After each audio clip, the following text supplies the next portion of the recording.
मेरा नाम महावीर चंद डरला। मैं मैसूर से आया हूँ। मेरी उम्र है 67 और मेरा फ़ोन नंबर 9886060480। वैसे 2015 से मैं एनडीएस में जुड़ा हुआ हूँ। 2015 में बीबी चौहान साहब मैसूर आए थे, तो उस समय उनका मेरे से परिचय हुआ और सौभाग्य की बात है कि वो मेरे घर में ही रुके थे। तो वहाँ एक 2 ढाई दिन का एनडीएस का शिविर लगाए थे हमने। उस समय मेरा शारीरिक में सर का दर्द बहुत होता था, माथे का पेन।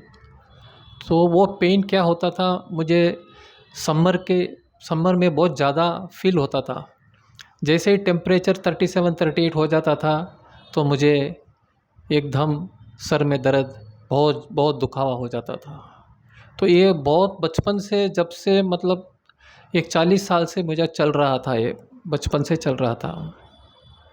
तो फिर मैंने एनडीएस का, पहले मेरा प्रोग्राम एनडीएस में आने का यही एक मुख्य कारण था। तो फिर मैंने एनडीएस धीरे धीरे फॉलो किया।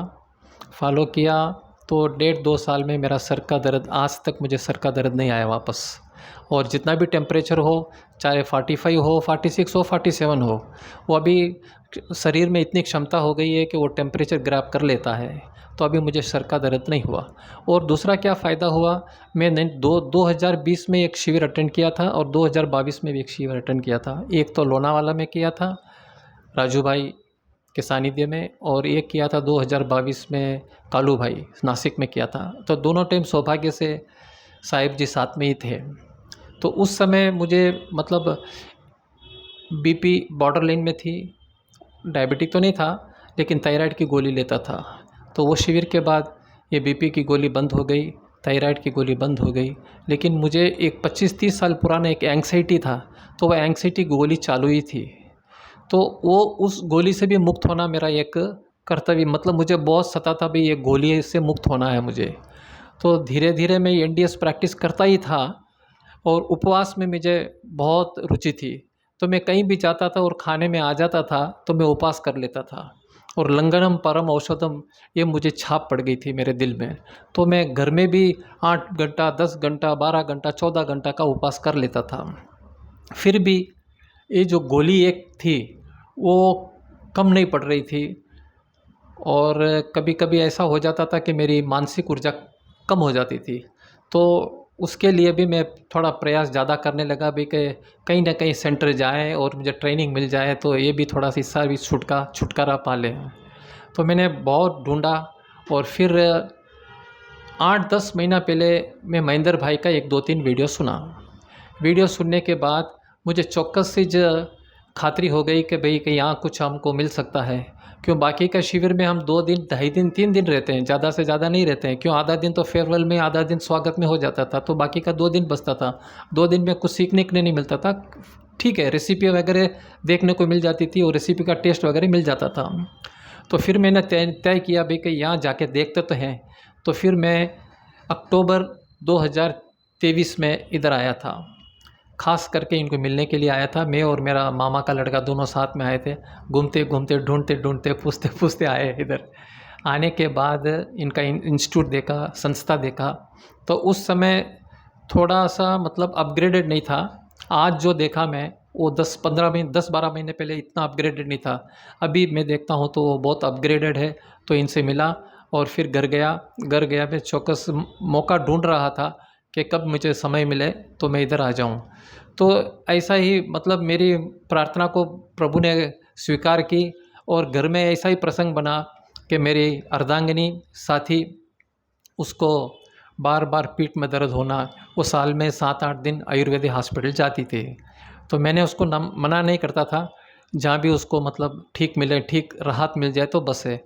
तो इसका मतलब कभी पीठ का दर्द, कभी कमर का दर्द वो सताता था। तो मैंने बोला भाई कि आपने सब ट्राई किया है, चलो अब हम सूरत चलते हैं।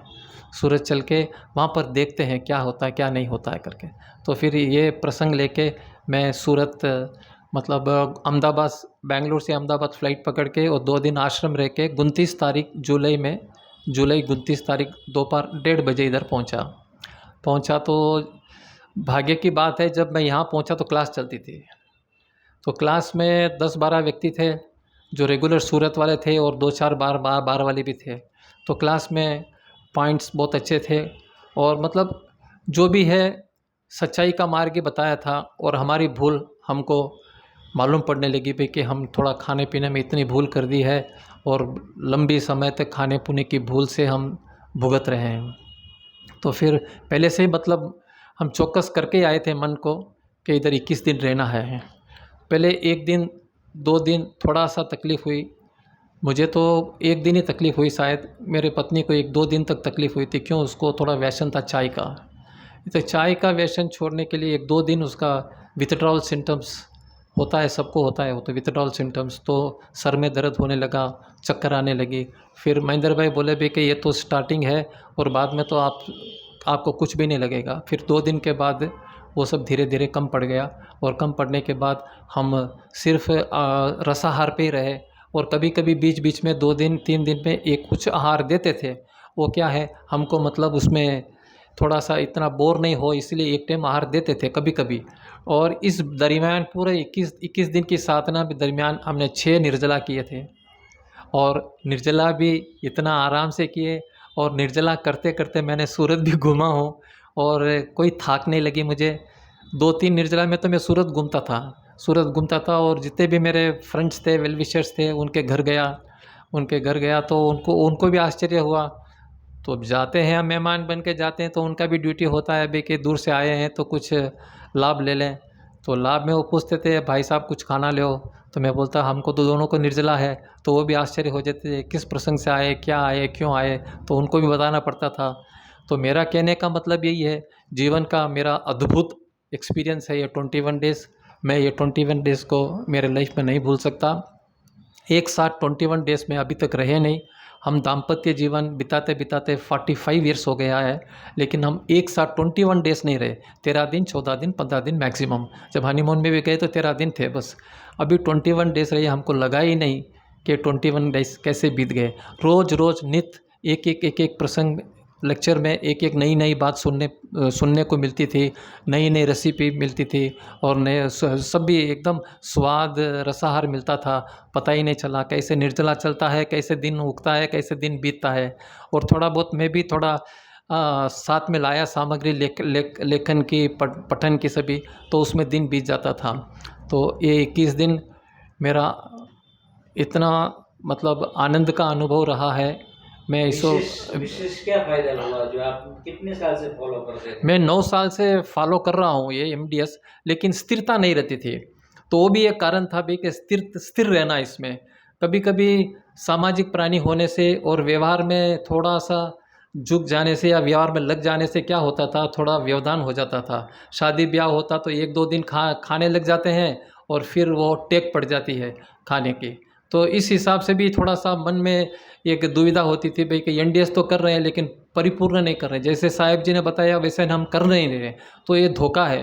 तो इसीलिए वो एक भी प्रसंग था भाई कि एनडीएस में मुझे सख्ती से करना है, मुझे इससे मतलब दृढ़ रहना है। ठीक है, कभी कभी 2-4 महीना में एक टाइम हो गया तो बात अलग है। तो ये प्रसंग से भी, ये कारण से भी मैं यहाँ पर आया था। तो मेरा कारण तो सफल हुआ। और मेरा अभी आपको क्या बताऊँ, मैं श्रोताओं को जो भी देख रहे हैं वीडियो को, उनको मैं खातिरी देता हूँ कि ये एक साधना है। पहले तो आपकी शरीर की शुद्धि होती है, फिर धीरे धीरे आप आगे बढ़ेंगे तो इंद्रियों की शुद्धि होगी, और धीरे धीरे विकास करोगे तो मन की शुद्धि होगी। वहाँ तक पहुँचना है। फिर आगे और बढ़ोगे तो बुद्धि की शुद्धि होगी, और बुद्धि सुबुद्धि हो जाएगी तो फिर अहंकार नष्ट हो जाएगा। ये यात्रा है। तो अभी हम जाके मैसूर जाके हमको देखना है कि हम इस यात्रा में कहाँ तक सफल हुए। लेकिन मुझे आशा ही नहीं बल्कि पूर्ण विश्वास है कि ये बार जो मैंने 21 दिन यहाँ पे इन्वेस्ट किया है, मैंने ये नहीं बोल मुझे ये बोलना पसंद नहीं है कि मैं 21 दिन यहाँ रहा। नहीं, मैंने 21 दिन अपने बहुमूल्य 21 दिन दिया, मैंने इन्वेस्ट किया लाइफ में। तो ये फ़ायदा अभी मैसूर जाके मुझे पूरा करना है। और शारीरिक बेनिफिट मैं आपको फिर से शेयर करता हूँ।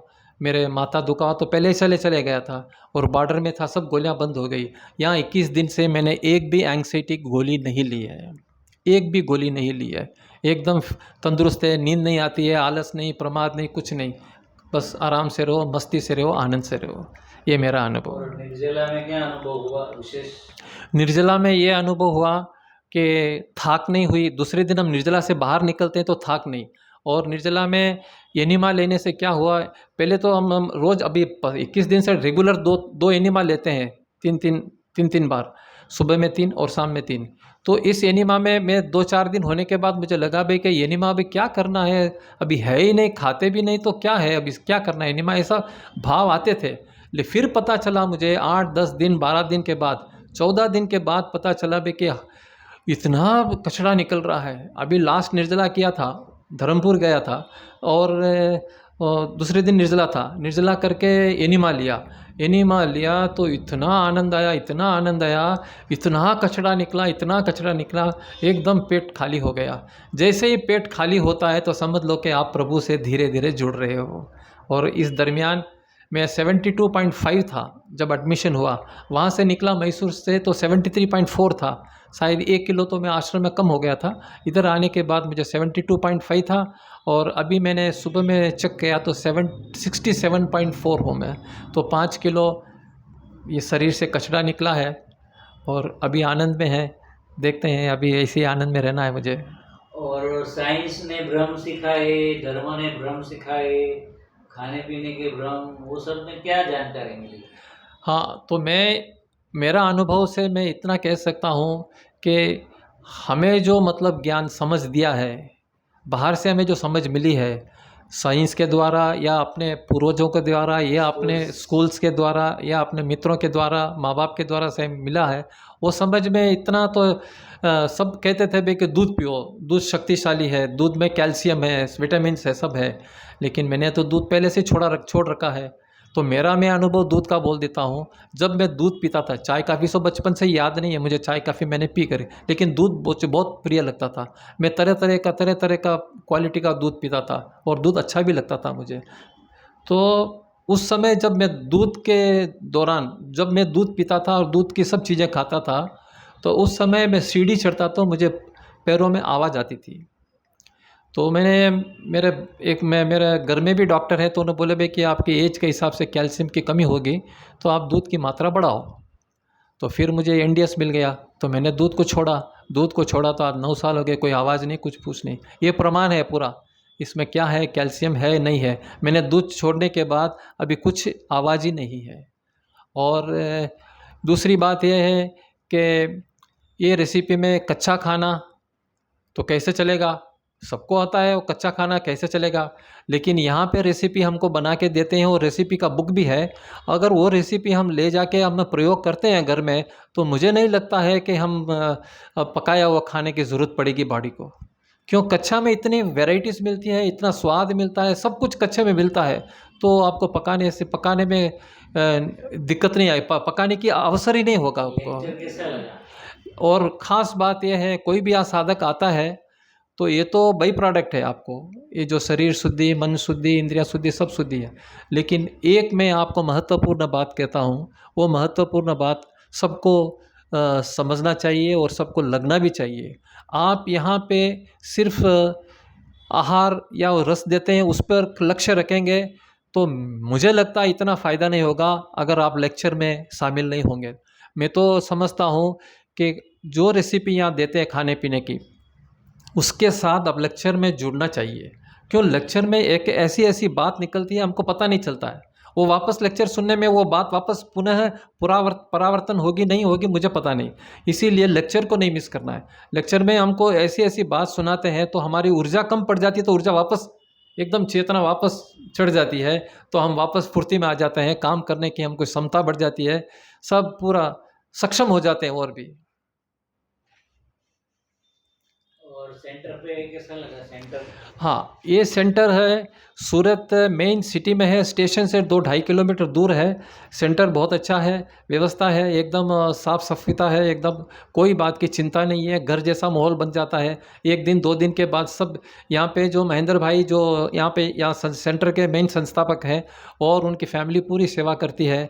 तो इसमें आप 2-3 दिन के बाद तो आप घर जैसा हो जाता माहौल, और कर्मचारी फुल ट्रेंड है और सब भी, अगर महेंद्र भाई संस्था में नहीं भी रहते हैं, वो कई बार अपने काम से चले जाते हैं, तो कर्मचारी भी आके पूछते हैं काका कुछ हो चाहिए आपको, तो सब पूछते हैं करते हैं, बहुत अच्छा है और रहने लायक है। तो मैं तो एक ही शब्द में कहूँगा, रहने लायक है।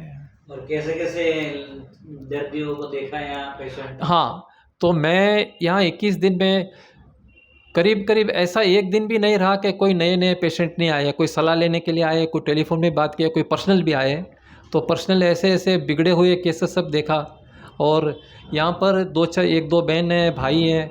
एक भाई से मिला, वो 36-37 साल का ही है, उसको हार्ट अटैक हुआ, तो वो कैसे पूर्ण इतना स्फूर्तिमान हो गया, पूरा जीवन चेंज हो गया उसका। और एक बहन कुसुम बहन करके, उसको कैंसर से पीड़ित थी, 3-4 ऑपरेशन हुआ उसे, और वज़न भी ज़्यादा था, इतनी पीड़ित थी कि बस उम्र जीना नहीं, वहाँ तक पहुँच गई थी। फिर वो एनडीएस का सहारा लिया, महेंद्र भाई के यहाँ पर संस्था में आके जो एनडीएस का जो विधि है, जो सिखाते हैं, उसको पालन किया 3-4 महीना, और अभी एकदम फाइन है, एकदम परफेक्ट है। पुराने साधकों को आना चाहिए कि नहीं आना चाहिए? 100% आना चाहिए। पुराने साधक क्यों आना चाहिए कि हम कभी कभी मान बैठते हैं कि हम बरोबर डायरेक्ट मतलब राजमार्ग पर चल रहे हैं, लेकिन आपको पता नहीं, इधर आने के बाद पता चला कि हम थोड़ा राजमार्ग के चूक गए हैं। तो इसीलिए एक पुनरावृत्ति करते तो अच्छी बात है, आना चाहिए। मैं भी पुराना साधक ही हूँ, मैं खाली शिविर में जाता था, लेकिन मेरा ही एक इंक्वायरी थी यार, पर्सनल इंक्वायरी थी अंदर से कि शिविर में 2-2.5 दिन में क्या मिलता है। तो फिर मेरे पर्सनल इंक्वायरी के हिसाब से मैं भी आया थोड़ा दिन से। पहले खिचक हुई थी कि 21 दिन कैसे निकालें, तो फिर तो एकदम शांत हो गया, मन भी शांत हो गया। क्या मन में लग रहा है? अभी मन में लग रहा है आज जाना है मुझे, आज शाम की रात की फ़्लाइट है। मन में लग रहा है यार क्या, अभी तो इतना आराम से रह गए, अभी क्या जाना झंझटी संसार में जाके क्या करना है। लेकिन क्या करें, अभी संसार की अभी थोड़ी रिस्पॉन्सिबिलिटी है, तो उसे भी पूर्ण करना है, लेकिन अभी आनंद में करेंगे, अभी स्ट्रेस में नहीं करेंगे, ये मैं आपको पक्का वादा देता हूँ।